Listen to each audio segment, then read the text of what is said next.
경찰의 압수수색 현장, 옷주머니에서 현금 5만 원과 만원권이 여러 장 섞인 채로 발견됩니다.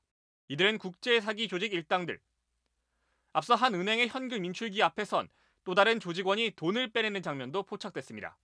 이들은 피해자들에게 SNS를 통해 접근했습니다. 자신들을 우크라이나 전쟁에 파견된 군인이나 의사 또는 UN 같은 국제기구에서 일하는 사람이라고 소개했습니다. 이들은 우크라이나 전쟁에서의 경험 같은 평소 접하기 힘든 이야기로 피해자들을 현혹시킨 뒤 해외 정부로부터 받은 포상금이나 보상금을 한국에 보내려면 통관비와 택배비가 필요하다며 피해자들로부터 적게는 100만 원에서 많게는 수억 원을 송금받아 빼돌렸습니다. 경찰이 파악한 피해자만 31명, 피해 규모는 37억 원에 이릅니다. 경찰은 이 범죄에 가담한 국제 사기 조직 일당 12명을 검거해 이 중 6명을 구속했습니다. 또한 SNS를 통해 신뢰를 형성한 후 금전을 요구하는 사기 수법인 이른바 로맨스 스캠이 최근 확산되고 있다며 주의를 당부했습니다. 지난 6월 혼자 사는 50대 남성은 SNS를 통해 친구가 되고 싶다는 한 외국 여성의 연락을 받았습니다. 자신을 예멘에 파견된 UN 소속의 여군이자 한국계 미국인이라고 소개하며 접근했습니다.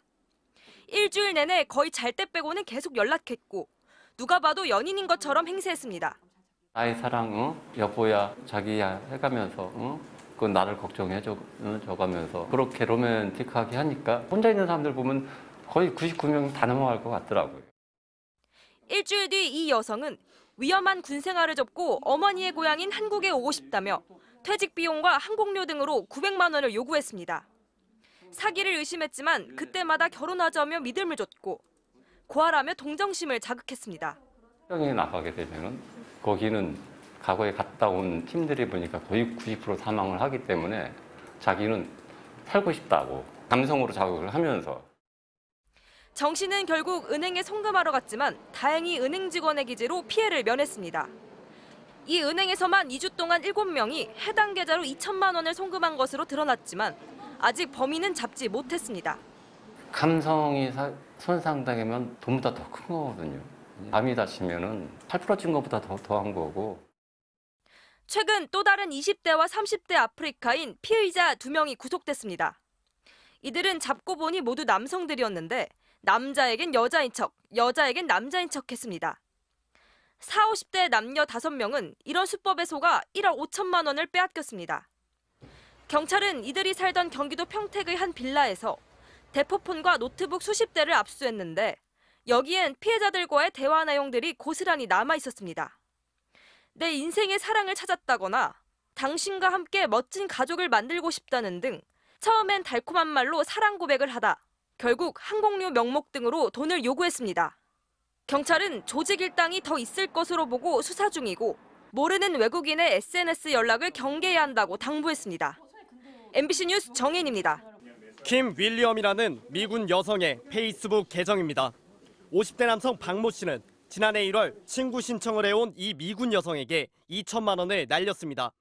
어설픈 한국말로 박 씨를 내 사랑이라고 부른 이 여성은 연인처럼 메시지를 주고받다가 어느 날 갑자기 돈을 요구했습니다. 어머니의 유품을 한국으로 보내는데 운송비를 내달라고 요구한 겁니다.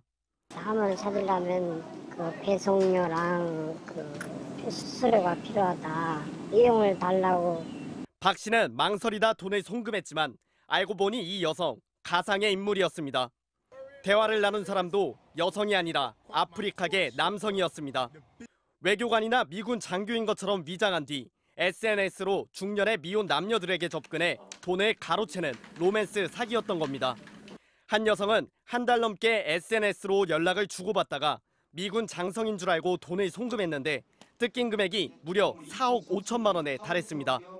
결혼을 하자고 장착해서 살고 싶 이게 뭐 그렇게 얘기하면서 어떤 때나 빠질 수밖에 없는 달콤한 얘기를 했겠죠. 로맨스 사기범들은 나이지리아에 본부를 두고 한국에 들어와 범죄 행각을 저질렀습니다. 경찰은 은신처를 급습해 스캠 네트워크 조직원 7명을 검거했습니다. 이들은 수천만 원의 현금 뭉치를 숙소에 쌓아뒀습니다. 사기친 돈으로 명품을 구입하거나 한강에 요트를 띄우고 선상 파티까지 했습니다. 이들은 난민 신청을 해 체류 기간을 늘리는 수법으로 국내에 계속 머물며 중장년층 남녀를 범행 대상으로 삼았습니다. 심리적으로 외로운 중장년층이 이러한 수법에 잘 속음으로 지인들과 함께 확인을 거듭하여 주시기를. 경찰이 확인한 피해 금액만 14억 3천만 원. 실제 피해 액수는 100억 원대에 달하는 것으로 추정됩니다. MBC 뉴스 윤수환입니다.